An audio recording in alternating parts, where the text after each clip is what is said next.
News 18 India.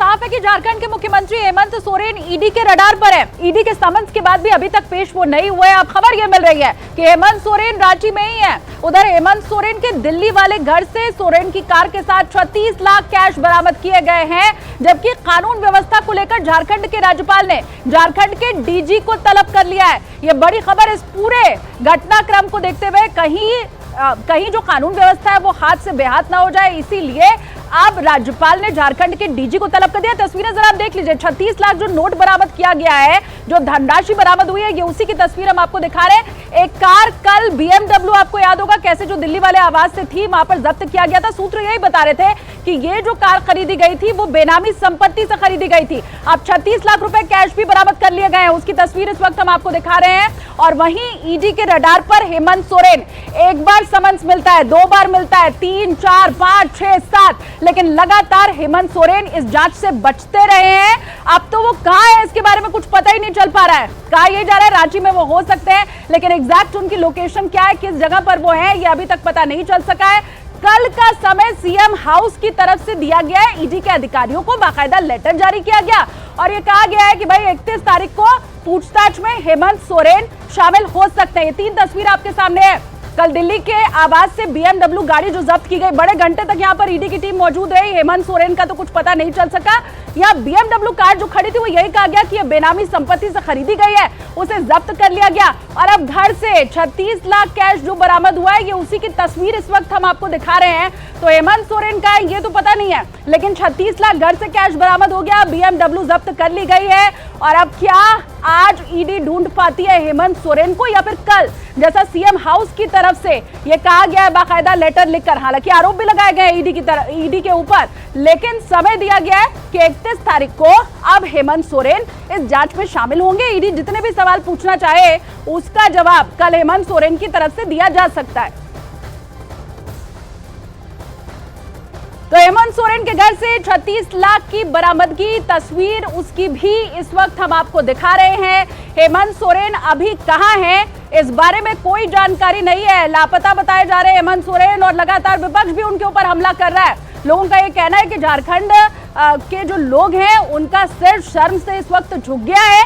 4 साल पूरे कर चुके हैं हेमंत सोरेन, 4 साल पूरे हो चुके हैं, लेकिन ये 5वां साल क्या पूरा हो पाएगा? 5 साल सरकार टिक पाएगी क्या? हेमंत सोरेन लगातार मुश्किलों में। दिवाकर का रुख हम कर लेते हैं, इस वक्त वो जुड़े हुए। दिवाकर, पता तो नहीं चल पाया हेमंत सोरेन कहां है, लेकिन अपडेट इस पूरे मामले में क्या है आज का?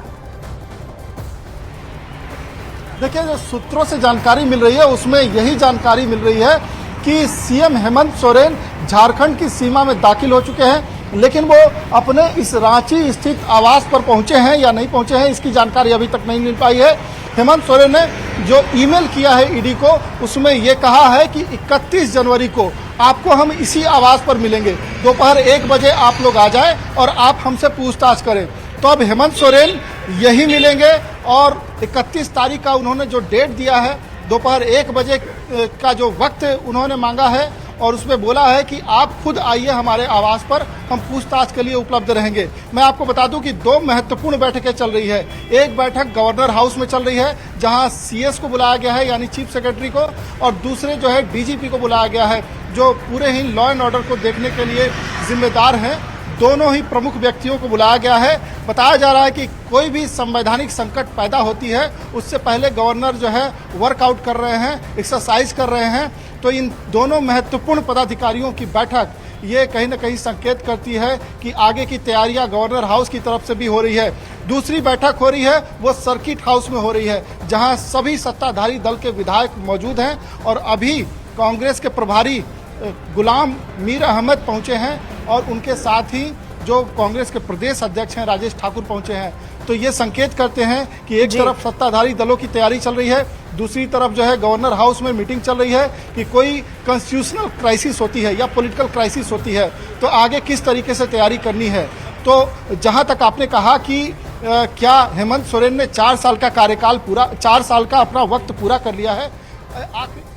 हम वीर सिबू के बेटे हैं, हम बड़े आदिवासी हैं, हम किसी से डरते नहीं, हम लड़ाका हैं। आज जब उनको पूछताछ के लिए बुलाया जा रहा है, तो इसका मतलब कोई ना कोई गलती की होगी ना आपने, जो आपको डर है कि ये पूछताछ नहीं है। जैसे कल ही लालू प्रसाद जी, आपको ध्यान हो कि उन्होंने साहस दिखाया, वो 10 घंटे तक जो है ईडी के सामने थे। एक 75 साल के आदमी जो है ईडी के सामने थे। आप अपने आप को जवान करते हो, आप अपने आप को मजबूत करते हो।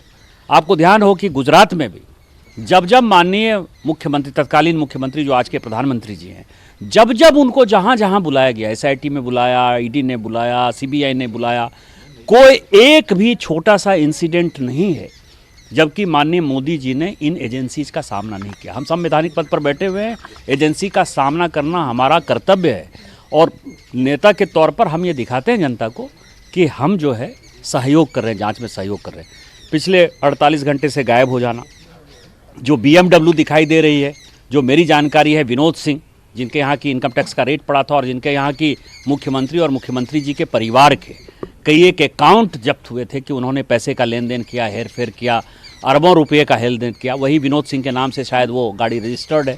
एक प्राइवेट गाड़ी में एक मुख्यमंत्री घूमेगा, ये अब हो गया सवाल। दूसरा भाग रहा है, तीसरा जो है एजेंसी का सामना नहीं कर रहा है। मुझे ये लगता है कि उनके पिताजी 21 दिन जिस तरह से बाहर रहे थे केंद्रीय मंत्री के तौर पर, वो भगोड़े थे, उसी तरह से माननीय मुख्यमंत्री जी जो है एक भगोड़े हैं। और झारखंड का एक वोटर होने के नाते, झारखंड का सांसद होने के नाते, झारखंड का एक नागरिक होने के नाते, कम से कम मेरा तो सर जो है वो शर्म से झुका जा रहा है कि जो भी मान सम्मान इज्जत झारखंड की थी, क्योंकि झारखंड का जो मुख्यमंत्री है वो हमारा फेस है, वो यदि इस तरह से भगोड़ा होगा तो हम जनता कैसे अपने आप को सुरक्षित कर पाएंगे, एक बड़ा सवाल है हमारे लिए। लेकिन सर वो जिस तरीके से सवाल उठा रहे हैं, पत्र लिखकर बाकायदा कह रहे हैं कि रिप्रेजेंटेटिव मैं हूँ, बजट सेशन होने वाला है, जानबूझकर इस तरीके से पॉलिटिकल मोटिवेटेड पूरा ये है, इस तरीके के सवाल उठाए जा रहे हैं, ये बिल्कुल भी उचित नहीं है, कानून का दुरुपयोग किया जा रहा है। बहुत सारे सवाल पत्र के माध्यम से जो उठाए गए हैं, उस पर क्या कहेंगे आप? मुख्यमंत्री को पत्र देना है कि मुख्यमंत्री को फेस करना है। उनको यदि यही बातें करनी है तो प्रेस के सामने आकर कहेंगे कि नहीं, वो चिट्ठी लिखेंगे। इसका मतलब ये कि चोर के दाढ़ी में तिनका है ना। आप कहीं ना कहीं अपने आप को दोषी मानते हो, गिल्टी मानते हो। आपको जो कहना है मीडिया के सामने आइए। ये तो पूरी डेमोक्रेटिक व्यवस्था है ना, पूरी शांति की व्यवस्था। आपने पहले जो है जांच रोकने के लिए हाईकोर्ट गए, हाईकोर्ट ने कहा कि जांच का सामना करिए। सुप्रीम कोर्ट गए, सुप्रीम कोर्ट ने कहा कि जांच का सामना करिए। आप जांच का सामना नहीं करोगे और आप कहोगे डेमोक्रेटिक गवर्नमेंट। डेमोक्रेटिक गवर्नमेंट का मतलब क्या होता है कि आप गिट्टी चोरी करो, बालू चोरी करो, माफिया को करो, ट्रांसफर पोस्टिंग करो, आप केवल दलाली करते रहो। ये डेमोक्रेटिक गवर्नमेंट का फंक्शन है। आज माननीय प्रधानमंत्री जी का कार्यक्रम जो संभावित दौरा है, 4 तारीख को धनबाद में जो है दौरा है, 3 तारीख को शायद हो सकता है कि रांची में प्रधानमंत्री जी रांची में स्टे करें। आप माननीय प्रधानमंत्री जी के भी सिक्योरिटी को जो है एक क्वेश्चन मार्क के दायरे में लाए हुए हो। पूरा का पूरा प्रशासन, झारखंड का प्रशासन रांची में मुख्यमंत्री और मुख्यमंत्री आवास के इर्द गिर्द है। चीफ सेक्रेटरी मीटिंग करने नहीं जा रहे हैं धनबाद, डीजीपी मुख्यमंत्री मीटिंग करने नहीं जा रहे हैं। आज ही मैं आपको बताऊं, मेरे पास पत्र है, आज मेरे प्रिविलेज पर झारखंड के मुख्य सचिव को, झारखंड के डीजीपी को, झारखंड के होम सेक्रेटरी को पार्लियामेंट्री कमेटी ने बुलाया था। पार्लियामेंट्री कमेटी में वो नहीं आ रहे हैं और रीजन ये दे रहे हैं कि ईडी की जो जांच चल रही है, क्या आप पूरे ब्यूरोक्रेसी को जो है झारखंड मुक्ति मोर्चा का कार्यकर्ता बना ली हो? उसको प्रधानमंत्री की चिंता नहीं है, उसको संसद की चिंता नहीं है। कल ही उन्होंने चिट्ठी भेजा है मुख्य सचिव ने कि हम नहीं आ पाएंगे। तो मैं ये कह रहा हूँ कि ये जो सिचुएशन है, माननीय गवर्नर साहब से मेरा रिक्वेस्ट होगा कि उनको आर्टिकल 355 में जो है संविधान की जो धारा 355 है उसमें रिपोर्ट भेजनी चाहिए। और ये सही समय है क्योंकि उनके भाई भी मुझसे बात कर चुके हैं, कल उनकी भाभी भी मेरे से बात कर रही हैं। वो सभी दुखी हैं कि ये पार्टी जो है शिबू सोरेन जी ने बनाई है, ये पार्टी दुर्गा सोरेन जी ने बनाई है। अपनी वाइफ को जो वो चार्ज देना चाहते हैं उससे कोई भी सहमत नहीं है और भगौड़े की तरह वो वाइफ को जो है चार्ज दिलाने की कोशिश कर रहे हैं। मुझे लगता है कि राष्ट्रपति शासन का ये सबसे अच्छा मौका है। एक अंतिम सवाल सर, क्योंकि आप ही ने इस मामले को उठाया, लोग तरफ से घिरते हुए अब हेमंत सोरेन दिखाई दे रहे हैं। दीपक बिष्ट इस वक्त ज्यादा जानकारी के साथ हमारे साथ लाइव जुड़े हुए हैं। दीपक, सबसे पहले तो ये बताइए कि जिस कार से 36 लाख कैश बरामद हुआ है, क्या वो BMW कार है या कोई और है? तो क्या उस कार से और भी दस्तावेज भी मिल पाए हैं? क्या और जानकारी आपके पास?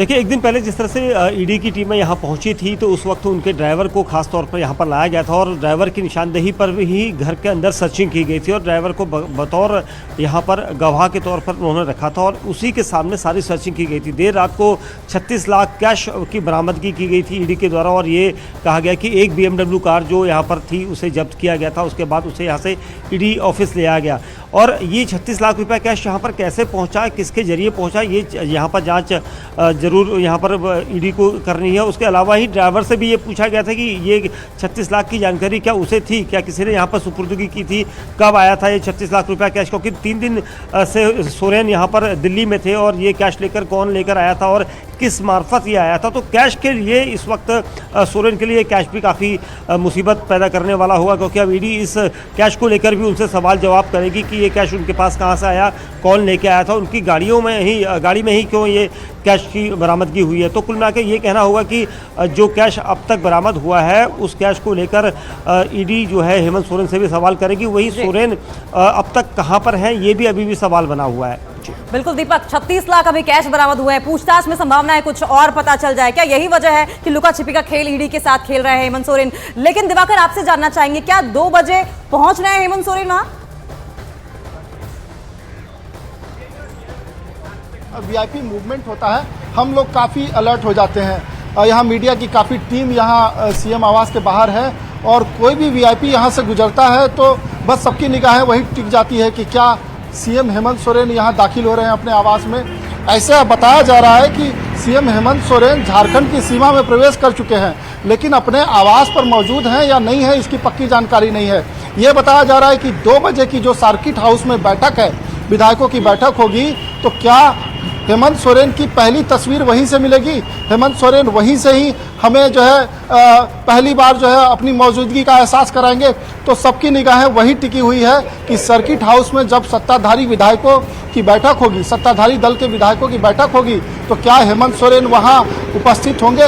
ये बताया जा रहा है कि वही लगातार विधायक ठहरे हुए हैं। तो हो सकता है कि 2 बजे बैठक हो और देर शाम सीएम हेमंत सोरेन वहां पहुंच जाएं, क्योंकि कुछ विधायकों ने ये कहा था कि उन्हें कुछ जो है हल्के तौर पे बताया गया है कि सीएम वही आप लोगों से मिल सकते हैं।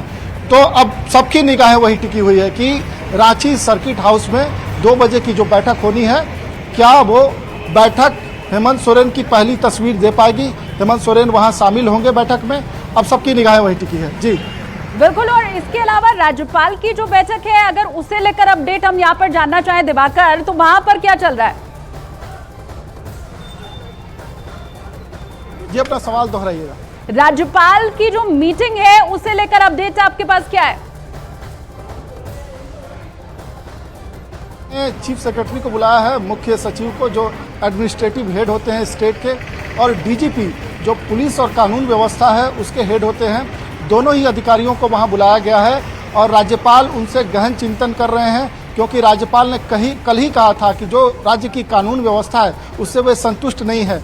तो अगर किसी तरीके का संवैधानिक संकट पैदा होता है तो राज्यपाल उसको लेकर विचार विमर्श कर रहे हैं। अगर राज्य में कुछ ऐसी स्थिति होती है, आपात स्थिति होती है, तो पहले से ही दोनों अधिकारियों के साथ मिलकर वो बैठक कर रहे हैं। कानून व्यवस्था को लेकर डीजीपी से जायजा ले रहे हैं और जो एडमिनिस्ट्रेटिव काम काज है अभी उसे चीफ सेक्रेटरी से मिलकर वो बैठक कर रहे हैं।